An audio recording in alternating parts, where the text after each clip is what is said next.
Types of collision. तो सबसे पहला काम क्या किया, कोलिजन को समझा, कोलिजन इम्पैक्ट क्या होती है, बहुत अच्छे से जानते हैं आप। अगर हाईवेज पर आप देखते हैं एक्सीडेंट्स जो होते हैं, एक व्हीकल दूसरे व्हीकल से जब कोलिजन करता है तो बहुत शॉर्ट टाइम में बहुत स्ट्रॉन्ग फोर्स एक्ट करता है दोनों बॉडीज के बीच में, दोनों व्हीकल्स के बीच में। तो कोलिजन की जो कैरेक्टरिस्टिक्स है, कोलिजन की जो प्रॉपर्टी है, वहां से ही इसकी डेफिनेशन हमने बना दी। क्या? When very strong force act between two bodies for a very small time interval, for a short interval of time, then the process is called collision। ठीक है, अब टाइप्स ऑफ कोलिजन की हम बात कर रहे हैं, लिखिए इसमें types of collision. There are two types of collision, there are two types of collision. Line change करके लिखिए फर्स्ट,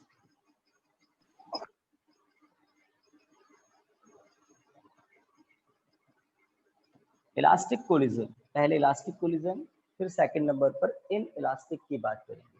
तो बड़ा ध्यान से समझना है इलास्टिक कोलिजन क्या होती है। तो अगर कोई बॉडी मोशन कर रही है, अगर कोई एम मास की बॉडी v स्पीड से, v वेलोसिटी से मोशन कर रही है, तो इस बॉडी में दो फिजिकल क्वांटिटी हम डिफाइन करते हैं। एक इसका मोमेंटम, लीनियर मोमेंटम होता है कुछ, है ना, एक होता है इसका मोमेंटम। दूसरी फिजिकल क्वांटिटी होती है हाफ mv स्क्वायर, इसकी काइनेटिक एनर्जी। तो अगर कोई बॉडी मोशन कर रही है तो उसके साथ क्या क्या एसोसिएटेड होता है, one physical quantity momentum, second physical quantity kinetic energy because of motion. ठीक है, अब अगर हम कहें दो बॉडीज हैं, ये तो एक बॉडी की बात की, अगर दो बॉडी हैं और मोशन करते हैं, वो एक दूसरे से कोलिजन करती है, और कोलिजन के बाद क्या होता है, कोलिजन से पहले क्या होता है, इसके बाद, अगर कोलिजन से पहले और कोलिजन के बाद लीनियर मोमेंटम कांस्टेंट है सिस्टम का, काइनेटिक एनर्जी भी सिस्टम की कंजर्व्ड है, चेंज नहीं हो रही है सिस्टम की। मतलब जो भी बॉडीज है ना, let body 1 of mass m1, body 2 of mass m2, let इसकी इनिशियल स्पीड u1 है, इसकी इनिशियल स्पीड u2 है। इनिशियल मतलब बिफोर कोलिजन, कोलिजन से पहले, बिफोर कोलिजन, और कोलिजन के बाद इनकी कंडीशन चेंज हो जाती है। m1 बॉडी की स्पीड v1 हो गई, m2 बॉडी की स्पीड v2 हो गई आफ्टर कोलिजन। जैसे कैरम आप खेलते हैं ना, कैरम बोर्ड, तो उसमें जो कॉइन्स होते हैं, गोटियां होती है, वाइट ब्लैक कॉइन्स जो होते हैं, उनमें जब कोलिजन होती है तो वहां पर भी, अगर बहुत आइडियल केस है, कैरम बहुत अच्छा है, अच्छा पाउडर यूज लिया है, तो वहां पर ऑलमोस्ट इलास्टिक कोलिजन वाली कंडीशन आ जाती है ना। ओके, तो यहाँ पर दो बॉडीज आपको दिख रही हैं, कोलिजन से पहले वाली पिक्चर ये रही, कोलिजन के बाद वाली पिक्चर ये रही। कोलिजन की पिक्चर नहीं बनाई, बीच में ये दोनों का स्ट्राइक हुआ था, क्योंकि u1 is greater than u2 वाली कंडीशन हम ले लेंगे। समझ रहे हैं बात को?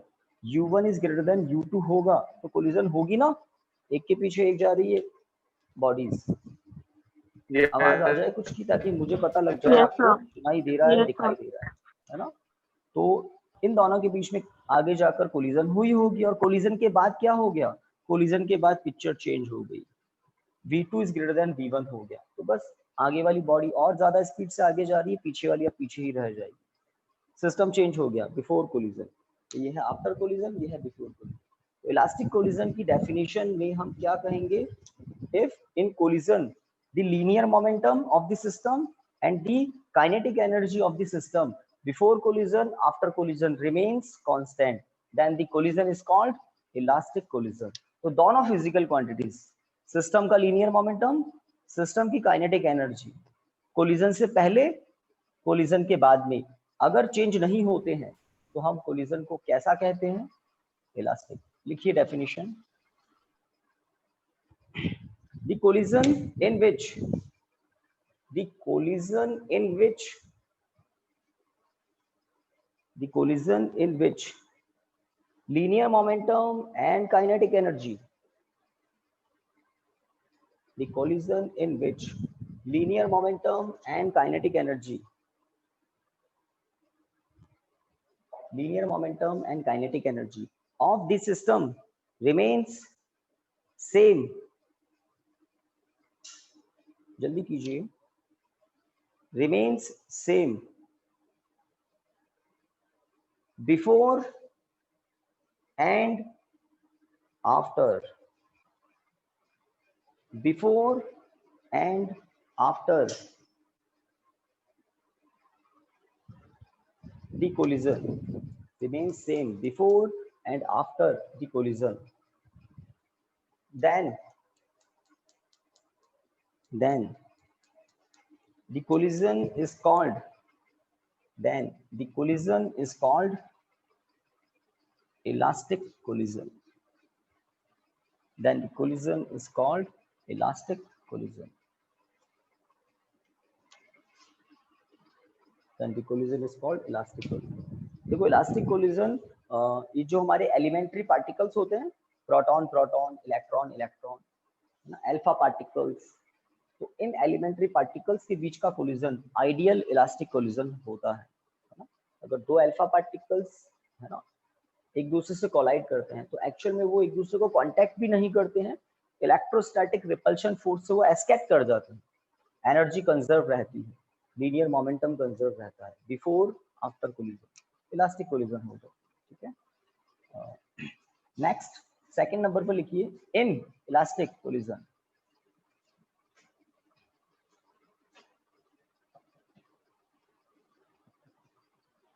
जल्दी कीजिए, इन इलास्टिक कोलिजन,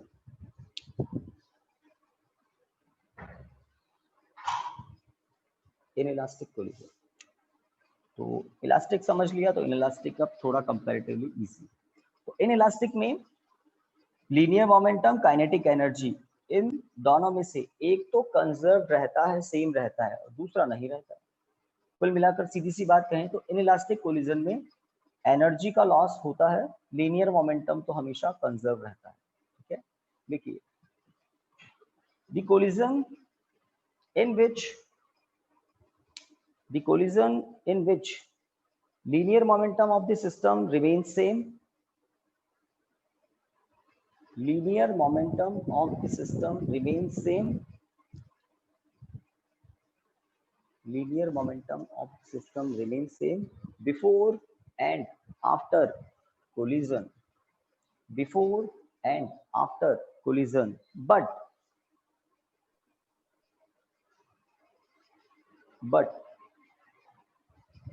अब यहां तक हो गया क्या? linear momentum of the system remains same before and after collision, but आगे बोल सकते हैं, स्टार्ट कर सकते हैं? Yes sir. Okay, but some kinetic energy of the system, but some kinetic energy of the system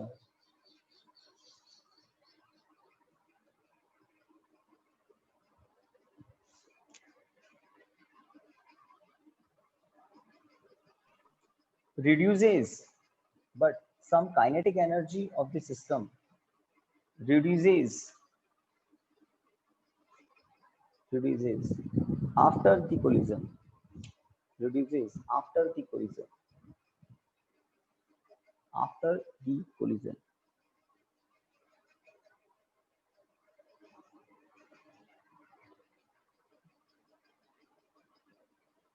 तो स्टार्ट क्या किया था? द कोलिजन, ऐसा ना, कॉमा लिखिए, such a collision is called, such a collision is called inelastic collision, such a collision is called inelastic collision।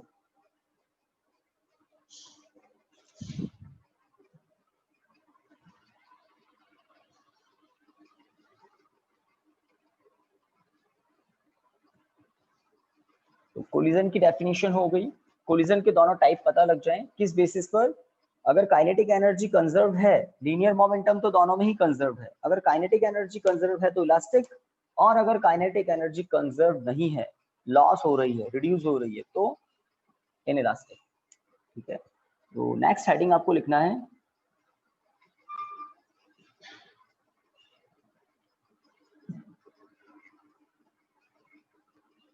तो क्या लिखा मैंने, इसको पूरा कर देते हैं।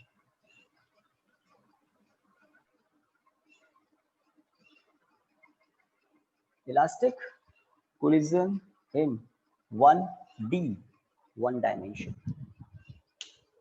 Elastic collision in 1 dimension.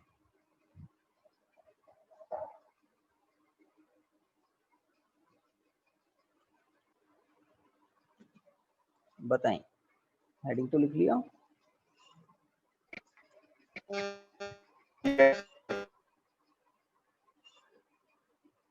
हमको इसके बाद एक डायग्राम बनाना है। तो स्फेरिकल बॉडीज हम लेंगे और स्फेरिकल बॉडीज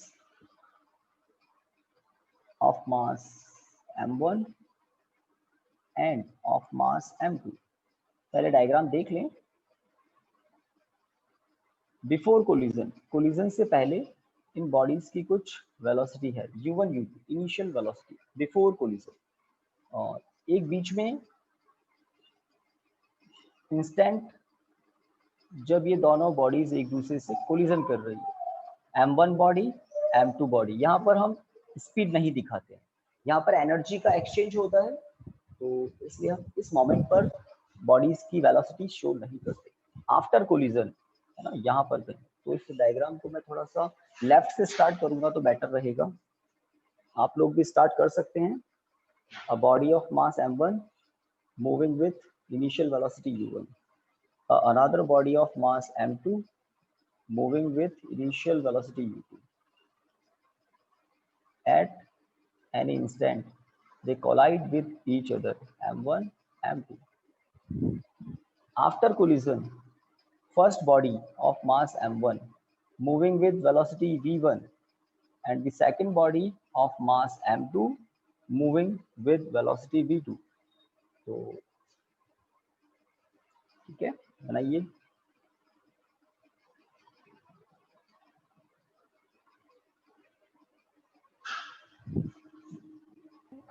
आफ्टर कोलिजन के बाद दोनों बॉडी अपोजिट डायरेक्शन में, जल्दी कीजिए।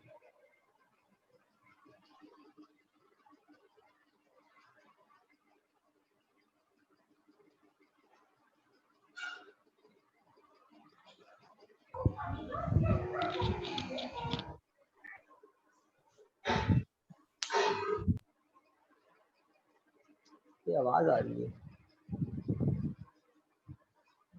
Before collision, at the instant of collision, after collision. ये तीन पिक्चर्स है एक तरह से, ये एक व्यू नहीं है, ये तीन अलग व्यू हैं, फर्स्ट सेकंड थर्ड। हो जाए तो बता देना। यस सर है ना, आई थिंक बना लिया होगा। तो आपकी तो कॉपी में जो लाइनिंग्स है, आपने एक हॉरिजॉन्टल डायरेक्शन इसको बना लिया होगा। मे भी कुछ लोगों ने आफ्टर कोलिजन को नीचे शिफ्ट कर दिया होगा। चलिए आगे बढ़ते हैं। लिखिए, consider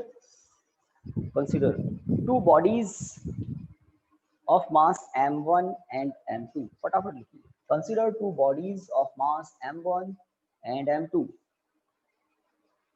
of mass m1 and m2। तो आपने ध्यान दिया ना, 1D, ये सब एक लाइन पर है। Consider two bodies of mass m1 and m2 which moving with velocity v1 नहीं है, which moving with velocities u1 and u2 respectively, which moving with velocities u1 and u2 respectively, full stop।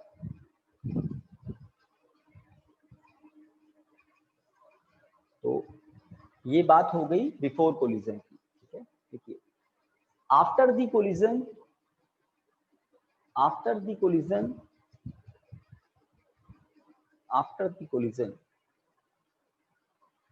their velocity becomes, after the collision their velocity becomes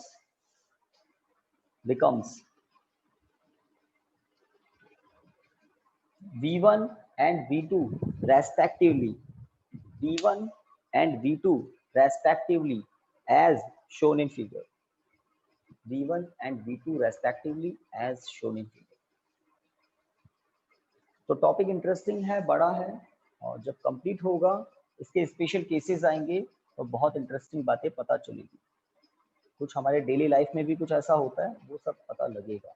okay, तो guys यहाँ तक की बात clear है, जो दिख रहा है वो हमने लिख दिया। अब हमारा एम क्या है वो मैं आपको बता दूं, ताकि आपका ब्रेन उस डायरेक्शन में भी सोचने लग जाए। हमारा एम है V1 का फॉर्मूला फॉर्मुलेट करना है, देन V2 का फॉर्मूला फॉर्मुलेट करना है।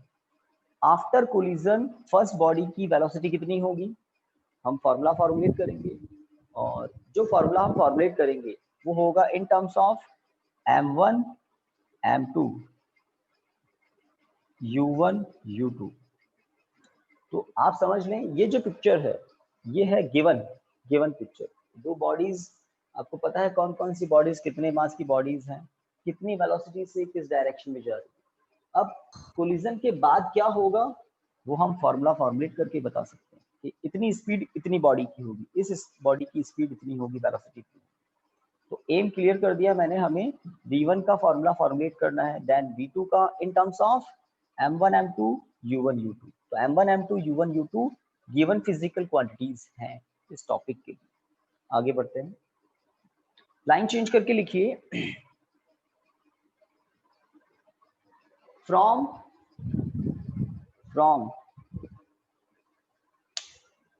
conservation of linear momentum, from conservation of linear momentum before and after collision, from conservation of linear momentum before and after collision, we can write m1 u1 plus m2 u2। क्या सोचते हैं आप, क्या है ये m1 u1 plus m2 u2, क्या है ये? Total initial momentum. तो ये जो सिस्टम है इस सिस्टम का लीनियर मोमेंटम है, ठीक है। इसको इनिशियल मोमेंटम भी कह सकते हैं, और इसको वैसे हम कहते हैं linear momentum of the system before collision. सीधी सी बात, before collision, linear momentum of the system before collision. अब RHS में लिखना है आपको लीनियर मोमेंटम ही, बट कब का लीनियर मोमेंटम, कोलिजन के बाद का। This is the linear momentum of the system after collision. तो इक्वेशन के बाद 1 1 वाली टर्म एक तरफ कर दें और 2 2 वाली टर्म दूसरी तरफ। तो एक चेंज हम कर रहे हैं, और अब आपने जब ट्रांसफर कर दिया 1 वाली टर्म LHS में, 2 वाली टर्म RHS में, तो आप m1 कॉमन ले सकते हैं, m1 तो ब्रैकेट में u1 माइनस v1, यहाँ पर m2 कॉमन ले सकते हैं, तो ये v2 माइनस u2। तो ये हम सब इसलिए कर रहे हैं क्योंकि हमें v1 v2 के फॉर्मूलाज डेराइव करने हैं। और एक मैथमेटिक्स का सिंपल रूल है, अगर आपको कोई भी दो क्वांटिटी पता करनी है v1 v2, जैसे हमें यहाँ करना है, तो मैथमेटिक्स के अकॉर्डिंग, रूल के अकॉर्डिंग आपको कोई ना कोई दो इक्वेशन बनानी पड़ेगी। If you form two equations between them, then by solving them we can find v1 v2 separately, v1 v2। तो दो इक्वेशन बनानी होती है, तो हमारे पास सफिशिएंट इंफॉर्मेशन है, सफिशिएंट एक तरह से कॉन्सेप्ट्स हैं, हम दो इक्वेशन बना सकते हैं। पहला कॉन्सेप्ट, लीनियर मोमेंटम कांस्टेंट होता है किसमें, इलास्टिक कोलिजन में। तो लीनियर मोमेंटम कंजर्वेशन से इक्वेशन 1 बन गया, बिफोर कोलिजन आफ्टर कोलिजन।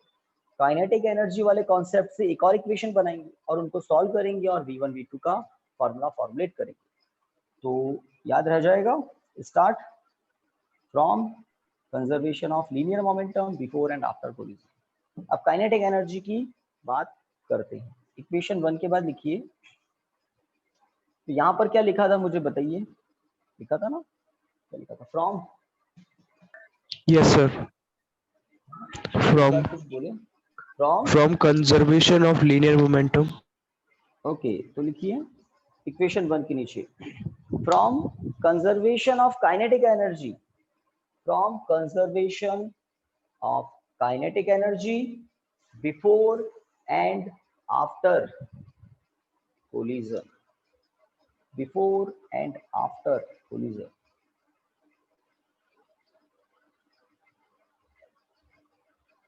तो देखिए half m1 u1 square plus half m2 u2 square, ये है सिस्टम की काइनेटिक एनर्जी बिफोर कोलिजन.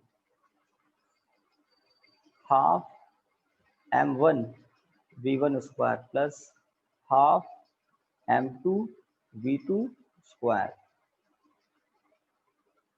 तो मैंने इक्वेशन लिखा है, आपको बताइए वीडियो ठीक दिख रहा है? इस सबस्क्रिप्ट में जो 1122 1122 है ना, तो ठीक है. हाँ भाई, जो काम हमने यहाँ किया था, 1 वाली टर्म एक साइड में, 2 वाली टर्म्स दूसरी साइड में. तो एक तो हाफ जो है ना, हाफ को तो आप समझ गए होंगे, हाफ तो कैंसिल हो रहा है, तो यहाँ पर होगा m1 u1 square minus m1 v1 square equal to right side में m2 v2 square minus m2 u2 square. अब m1 यहाँ से कॉमन ले राइट साइड से, तो अंदर होता है u1 square minus v1 square. इधर से m2 कॉमन ले तो अंदर v2 square minus u2 square.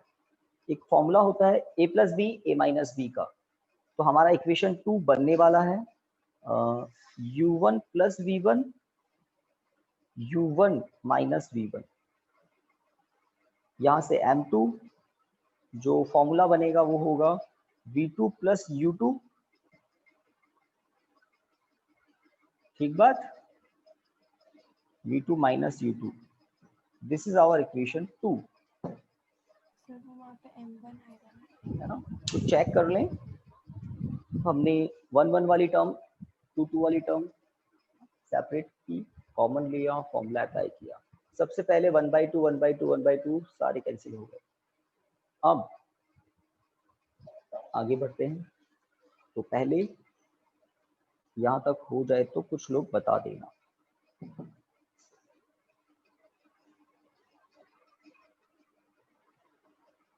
Sir वो बता देना, m1 है ना.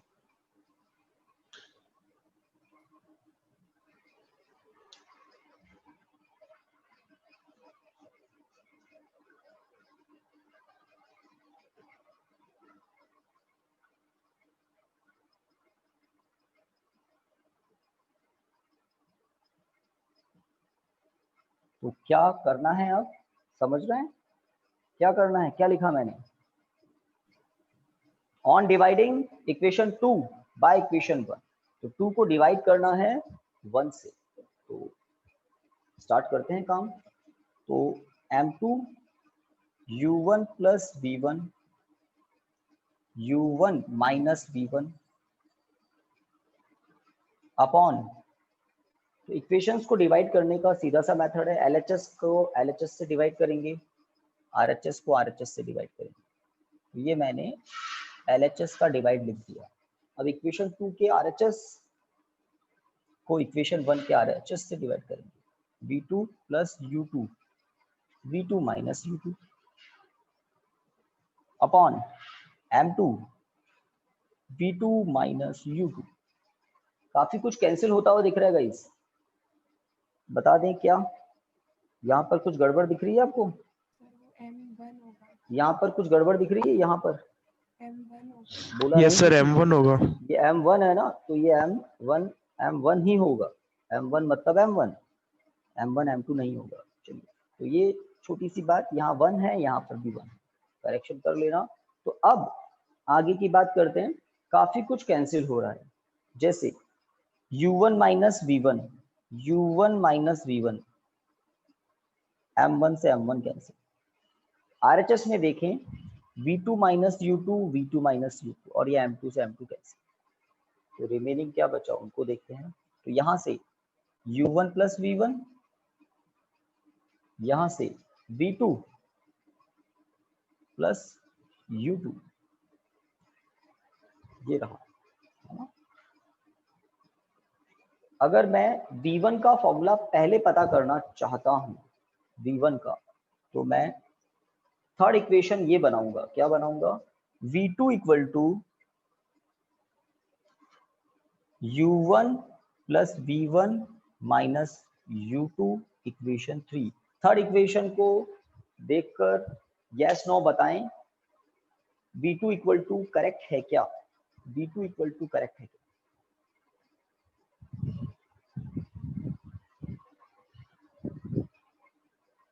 थोड़ा जल्दी बता दो भाई।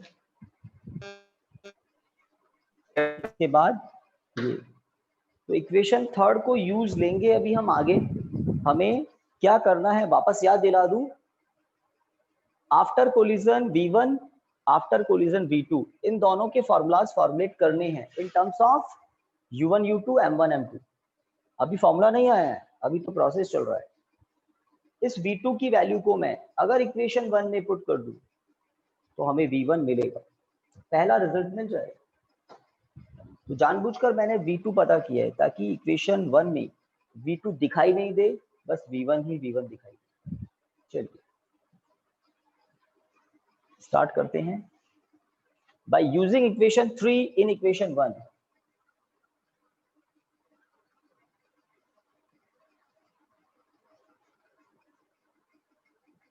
जल्दी कीजिए। By using equation 3 in equation 1 we get what? M1 U1 minus V1 M2 bracket में U1 plus V1 minus U2 minus U2। बात सही है क्या? ये जो अंडरलाइन मैं कर रहा हूं ना, ये अंडरलाइन किसके प्लेस पर है?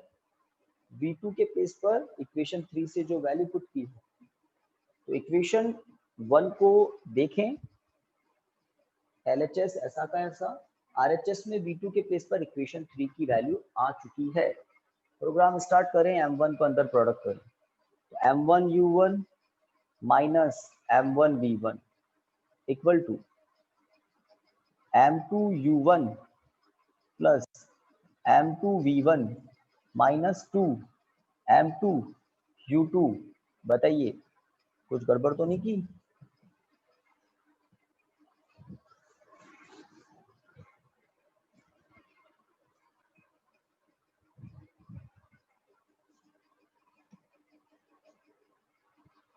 LHS RHS तो आप लोगों की आवाज आ जाएगी तो आगे बढ़ेंगे आराम से, जल्दीबाजी नहीं है ना। एक बार चेक कर लो।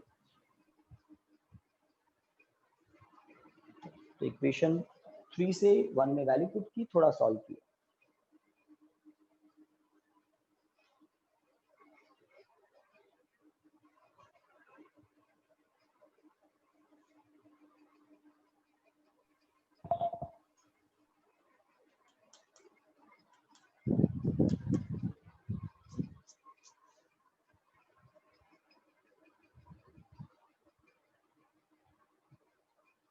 बढ़ सकते हैं आगे?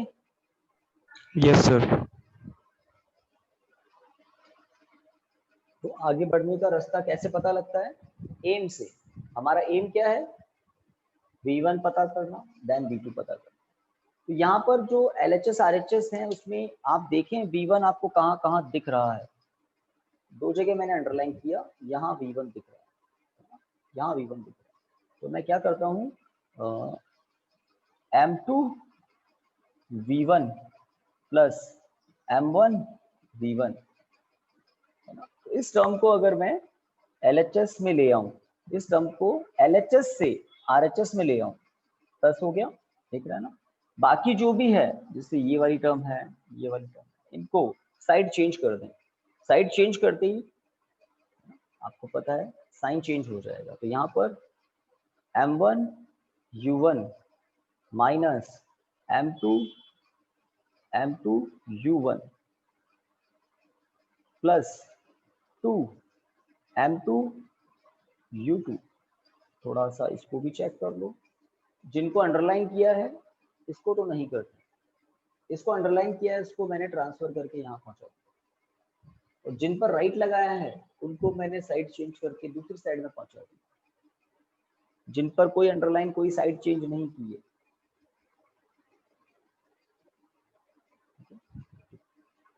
इसको कोई चेंज नहीं किया, इसको भी कोई चेंज नहीं किया। बताएं भाई, V1 कॉमन आ जाएगा क्या राइट साइड में? M2 प्लस M1 लिखें या M1 प्लस M2 लिखें, और यहाँ से U1 कॉमन, तो अंदर M1 minus M2 plus 2 M2 U2। तो फर्स्ट रिजल्ट कुछ इस तरह से आपके पास आया, V1 equal to U1 bracket M1 minus M2 plus 2 M2 U2 upon M1 plus M2। तो हमने यही कुछ कहा था, हम V1 पता करेंगे देन V2 भी पता करेंगे in terms of M1 M2 U1 U2। तो इस पर स्टार लगाएं, ये पहला रिजल्ट। अब एनसीईआरटी की जो आपकी टेक्स्ट बुक है उसकी बात करें तो उन्होंने U2 को 0 लेकर काम किया था। उन्होंने कहा इनिशियल जो कंडीशन है उसमें फर्स्ट बॉडी मोशन कर रही है और वो रुकी हुई बॉडी को कोलिजन करती है। तो अगर U2 0 कर दो तो आपके एनसीईआरटी का रिजल्ट आ जाएगा। हमने जनरल केस लिया है, सर दोनों बॉडीज मोशन कर रही है। थोड़ा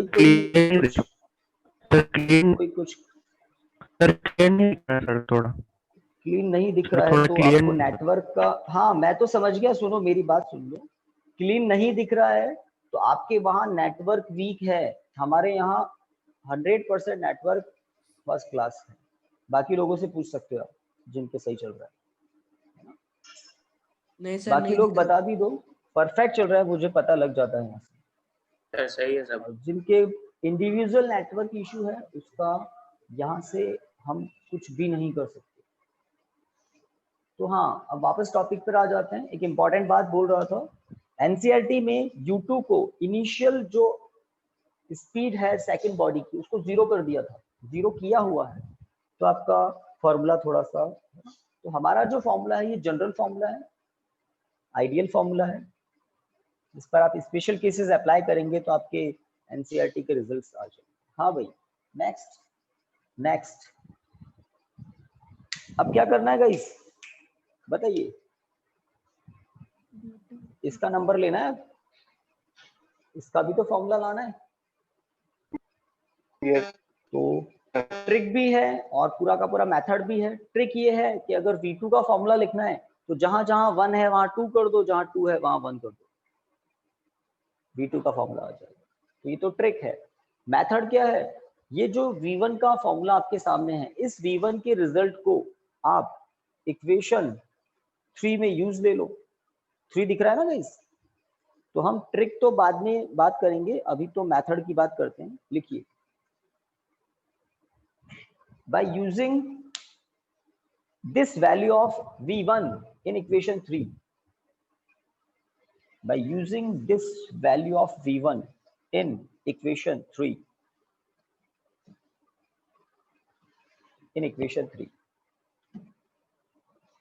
तो अगर आपको भी मैं कहता तो आप भी यही सोचते कि V2 पता करना है, तो एम हमारा V2 पता करना है, तो एम से ही है ना आपको पाथ मिलता है। एम क्लियर है इसलिए पाथ हमें दिख गया, V2 इक्वेशन 3 से मिलेगा।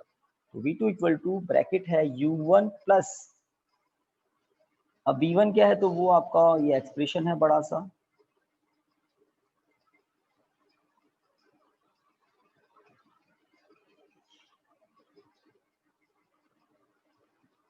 Minus U2। इसको सॉल्व करेंगे V2 आएगा। तो एंड करते हैं। तो ये लीजिए, बड़ा सा एलसीएम लेना पड़ेगा। क्या लेना पड़ेगा? M1 plus M2।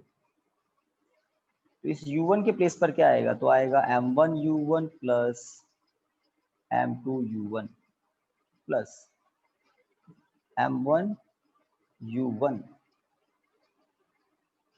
Minus M2 U1 plus 2 M2 U2 minus m1u2 minus m2u2। तो ये काम वैसे आपका है, एलसीएम लेना आपको बचपन से आता है।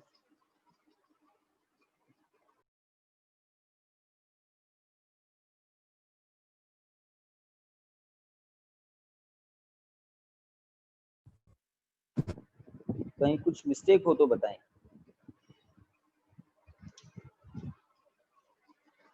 कुछ कैंसिल हो रहा है तो फटाफट मुझे बताएं क्या कैंसिल होता हुआ दिख रहा है।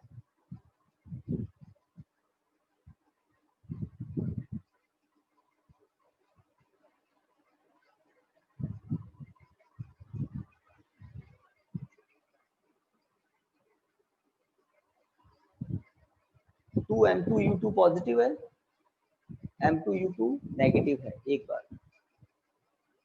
M1 एक तो ये कुछ ऐड हो रहा है, वो ऐड क्या हो रहा है, m1u1 m1u1 टू m1u1, सही बात। yes sir, और कैंसिल क्या हो रहा है वो मैं कैंसिल ही कर देता हूँ, आपको नहीं बता रहे। m2u1 m2u1 ये पॉजिटिव था, ये नेगेटिव। तो अब लास्ट रिजल्ट की तरफ, तो कौन ऐड हो रहे हैं, ये दोनों ऐड हो रहे हैं। कौन सब्ट्रैक्ट हो रहे हैं, ये दोनों सब्ट्रैक्ट हो रहे हैं। तो लिख लेते हैं 2m1u1 आ गए ये दोनों। सर्कल लगा देता हूँ जिसका काम हो गया, ये कट गए, इन पर भी सर्कल लगा देता हूँ। अब जिस पर सर्कल नहीं है उनको ही देखना है, ठीक है। तो इन दोनों का सब्ट्रैक्शन होगा प्लस m2u2 और ये बचा क्या, माइनस m1u2। u2 कॉमन आ रहा है ना, और डिवाइड में क्या है m1 प्लस m2, तो v2 इक्वल टू आ गया u2। ये वाली टर्म मैं पहले लिख रहा हूँ ना, तो u2 ब्रैकेट में m2 minus m1 plus 2m1u1 बाद में लिख देते हैं 2m1u1, ताकि एक्सप्रेशन आपको देखने में एक जैसा दिखे। This is the formula of v2। आप देख सकते हैं जैसा v1 का कुछ है रिजल्ट, वैसा ही v2 का कुछ है। 1 के प्लेस पर 2, 2 के प्लेस पर 1। ऊपर ही देखें, नीचे तो आप m1 प्लस m2 ऑर्डर में चेंज कर दे तो फर्क नहीं पड़ता। तो ये हमारा आज का कुछ टॉपिक था। ये तो बेसिक काम हुआ है। अभी जब हम इसके स्पेशल केसेस की बात करेंगे तब थोड़ा दिमाग लगाना होगा। तो आज देखिए लेबर की हमने, थोड़ा स्मार्ट वर्क नहीं है, कल स्मार्ट वर्क होगा स्टार्ट। तो ओके गाइस, आप लोग आई होप आपने इसको नोट डाउन कर लिया होगा आई थिंक। ओके स्टूडेंट्स, तो आज के लिए इतना ही। Thank you, good day. Sir ठीक है सर, कुछ कह रहे हो? सर थोड़ा सा बाकी सर। स्क्रीनशॉट ले सकते हो ओके या सर। कर लो, कोई दिक्कत नहीं है, जैसा आपको अच्छा लगे। स्क्रीनशॉट ले लेते हैं काफी बच्चे, तो मुझे लगा आपने ले लिया। Okay students.